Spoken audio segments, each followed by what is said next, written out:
back to my channel.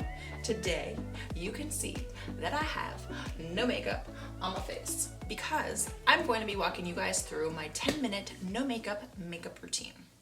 Now, I'm not the type of person that wears full coverage makeup on a daily basis. Yes, there are some instances that I do wear full coverage if I am shooting a campaign or if I'm on set somewhere. Yes, please cover me up, make me look beautiful.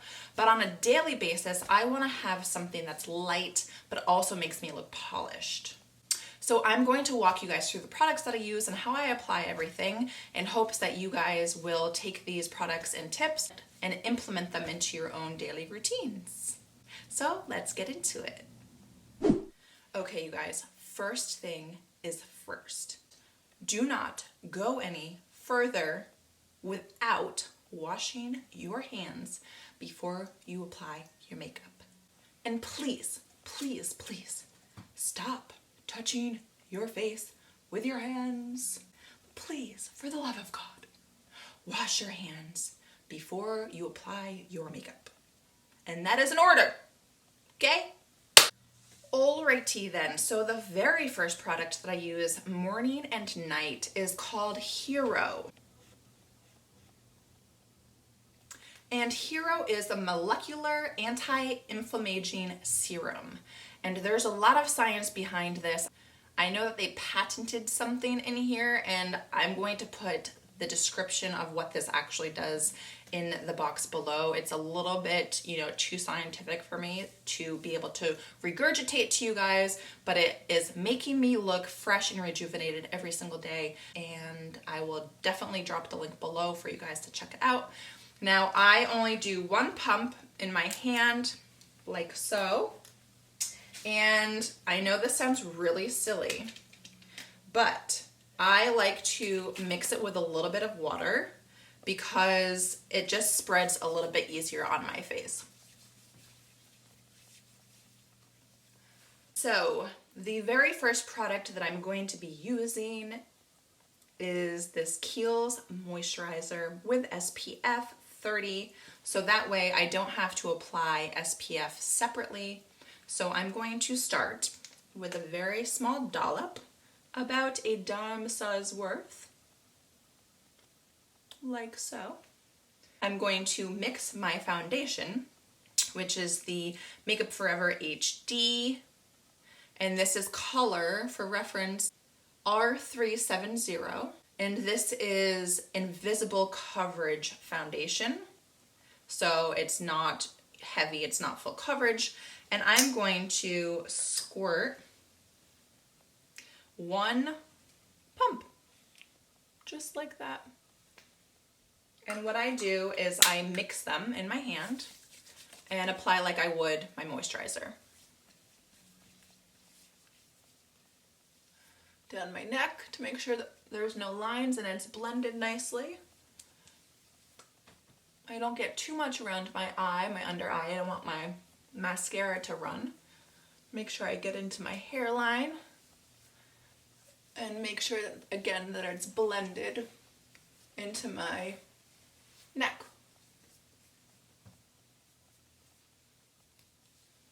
And now that I have foundation all over my hands, I'm going to go wash my hands again. Okay, the second order of business is going to be concealer. Now I use the NARS concealer in this cute little jar, and this color is called Custard. And what I do is I try to conceal my under eyes.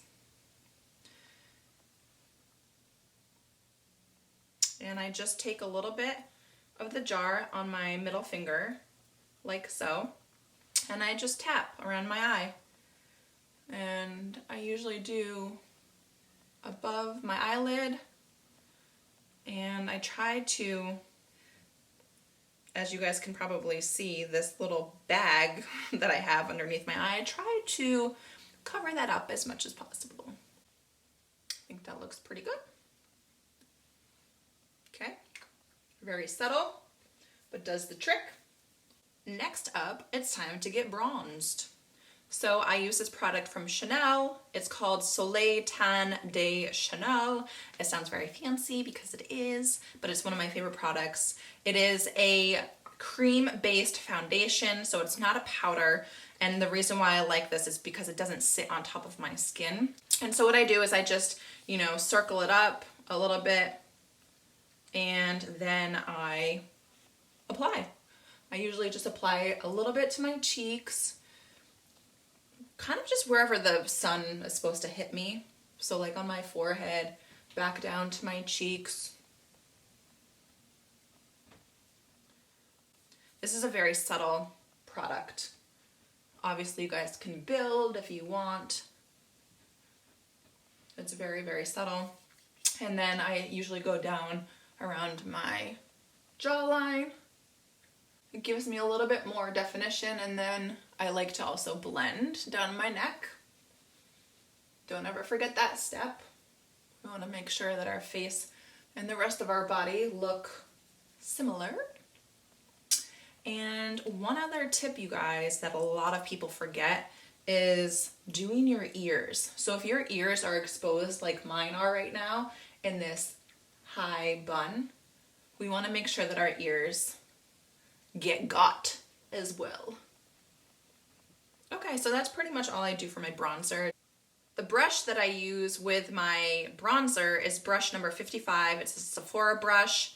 This brush is literally incredible. I had been looking for a brush that does not lose its bristles inside of this because it's so creamy. If it's not a good brush, the bristles will fall off into the bronzer. So make sure that you guys get this brush or find a brush that doesn't lose its bristles, because this is such an expensive and fancy product that you guys don't want to have like bristles in there and have to pick them out with your hand and then you're losing product. So be sure to get a proper brush with the bronzer. Okay, so if you guys were to ask me what my all-time favorite product is, it would be blush. So if I were to be on a deserted island and I could only take one product with me, it would probably be blush. Actually, I'd probably be tan on an island, so I might have to rethink that. But anyways, before I leave the house every single day, I always put blush on just because I feel like it makes me look alive. That and bronzer, like the combination of the two of them are just perfect for me. So I use Bare Minerals in the color Cheerful. And this is a little bit lighter in color, as you guys can see, but it's buildable. So I start with a very little bit in my top here, and I use my angled brush from Bare Minerals, and I just twirl and swirl just like that, and then I give it a little bit of a tap, and then I go in.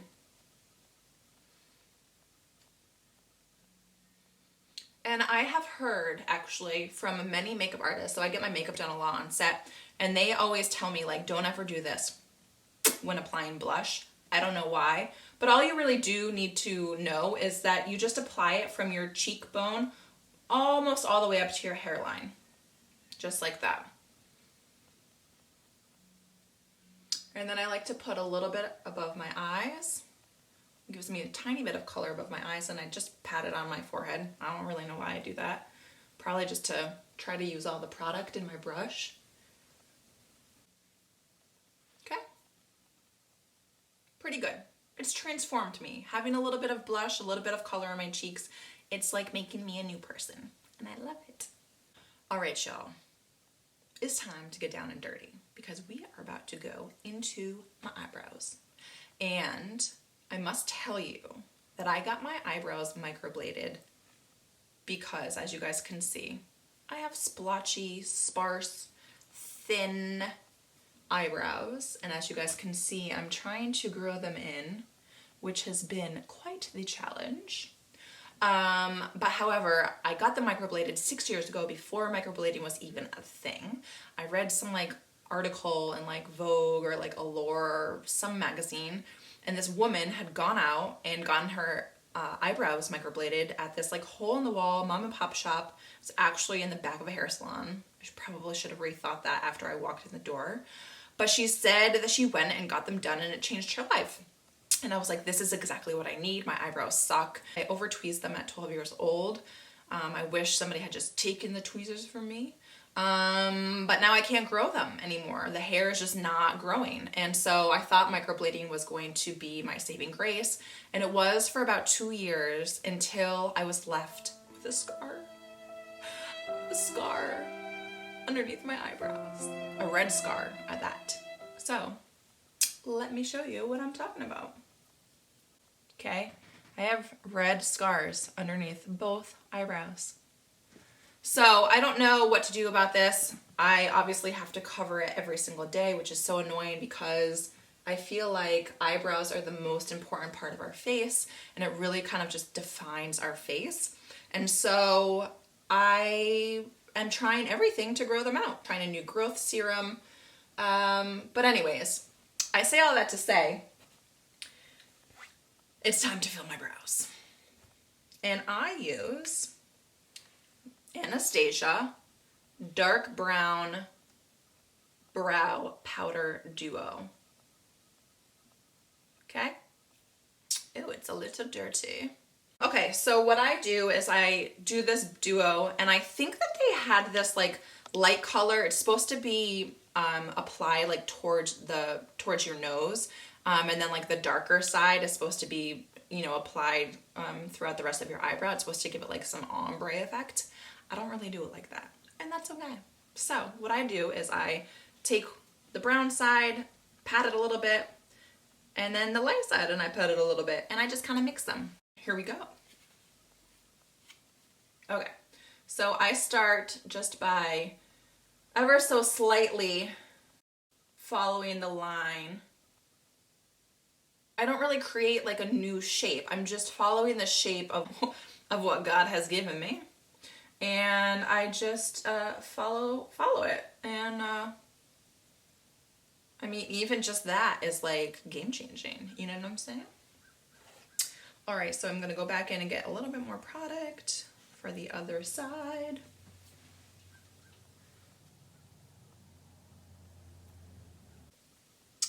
And you know, that's pretty good. However, I do like to go back in. I take a spoolie. This needs to be washed. Okay, there's like hair in here. Gross. I guess that makes sense since it's a brush for your hair. I like to take a spoolie and I like to spread the product that's already been placed on my eyebrow. It just gives it more of a seamless look and better use of your product. So I don't know what brush this is or where it's from because I've had it for so long. You guys can see that it's like super faded, but it is like a little bit of a thicker brush. So it spreads a little bit wider. What I like to do is I like to go back in with a finer tooth brush, which is much thinner. Hopefully you guys can see that. And this is an actual Anastasia brush. It's number 12. And it just gives me a little bit more definition. So again, I go back in, I mix both the colors. And then I just, you know, make it a little bit more defined. So, you know, the edges and such, or spaces that I feel like are still a little bit holy.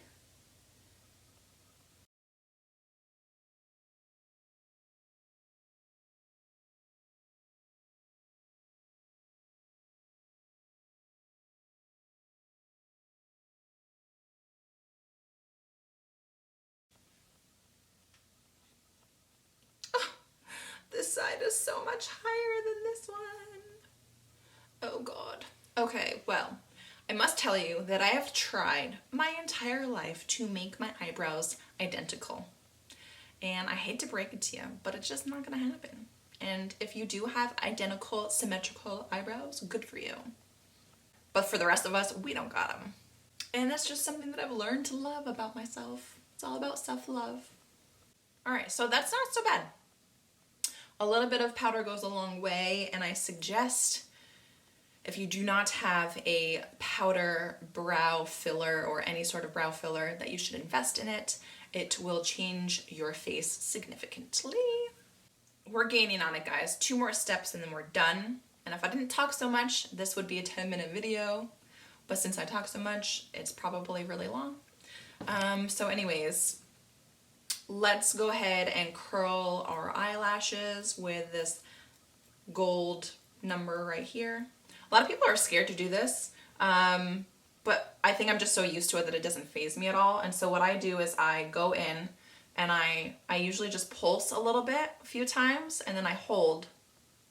And then I pulse a little bit, and then I hold.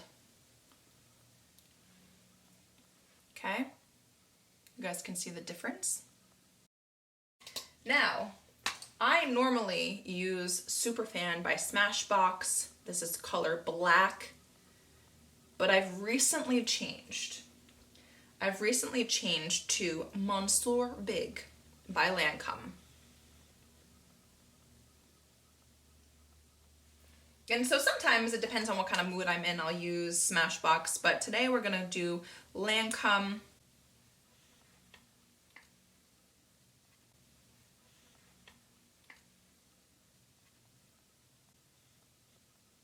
So I just start out by spreading the product a little bit first, and I only do the underside of my eye to begin with until I feel like the product is nice and distributed evenly. And then I go in and I go to the tops. And I try to get every little tiny hair, even the ones that are hard to get, before and after. Makes a big difference, guys. So invest in your makeup. All right, next eye.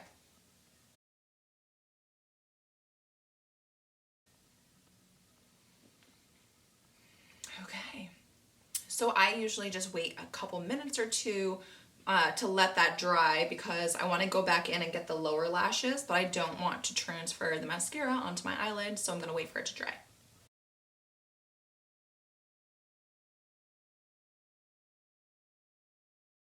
All right, if you for any reason got mascara onto your skin while applying it, do not do anything until it dries. Once it dries, it will come off very easily.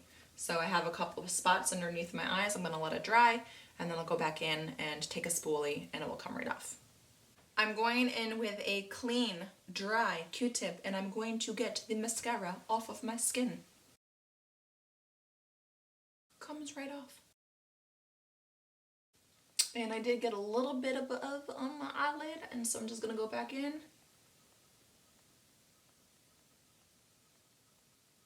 Kind of looks like an eyeliner, I don't really mind it. Okay, now the last step is Lippies. And I know I'm gonna show you guys a step of mine that I do specifically during the winter because my skin gets super dry. And this may be really disgusting, so you can ignore me and just fast forward through this part, but this is real life and this is my real life, and I'm gonna just show you and I keep it real because this is what I do. Okay, so a lot of the time I can feel my lips being really dry. I can take a nail and kind of lift up some of the dead skin. Partially also I should be drinking more water. I do drink a lot of water, but I should be drinking more because my lips are very indicative of how dehydrated I am. So if you have very chappy, dried lips, drink more water. Okay, so really gross. I go in with my tweezers here, and I kind of just like see where the dead skin is. I know this is disgusting, I know. Or is it? It's real life. It's real life.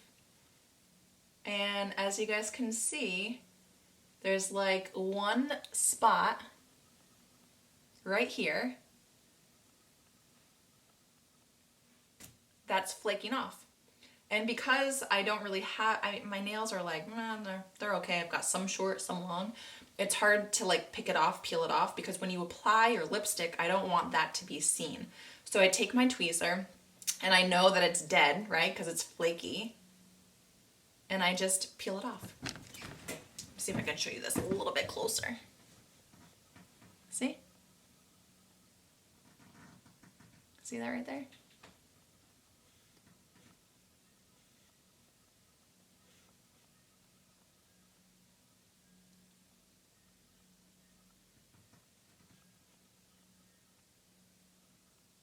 And it's all gone. Trick of the day. Any beauty professional watching me is probably scolding me right now for doing that. There's probably a much easier, safer way to do that, like maybe taking a toothbrush and just brushing it off. But this works for me. It doesn't, you know, I know that the skin is dead and I don't want it on before I apply the Lippies stick. So that's what I do. First thing is first, I'm going to apply some lip balm. Burt's Bees Pomegranate is my favorite go-to. If I leave the house without this, the rest of my day has turned to.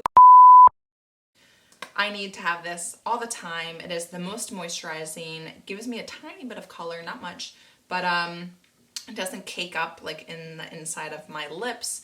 If you guys are looking for a lip balm, check this out because it's brilliant. So I just apply just a touch. It's almost like a primer for my lips before I put a lip color on. And because this is an everyday look, I'm not going over the top with my lip. But what I will say is that I do see very often women who have very similar skin color as their lip color. My number one pointer for that is to just apply a tinted lip balm just to have like a little bit of contrast between your lips and your skin. You just want it to pop just ever so slightly. All right, and what I normally put on almost every day is this Maybelline Mauve for Me color. It's a very natural looking color. And I usually just do like one swipe, just like this. And that's it. So there's not a huge amount of color in this. And it gives me just exactly the amount of color that I need.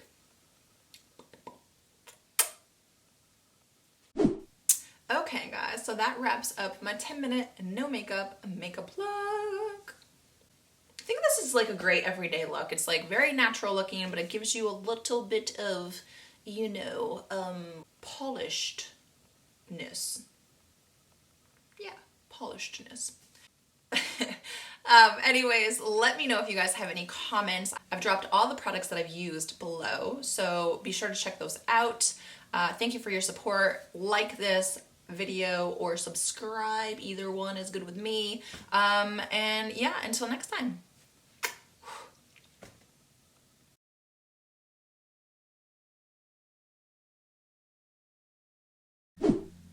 Okay, well, I guess I have to wait for my dad to drive his tractor by the window because it's gonna get really loud.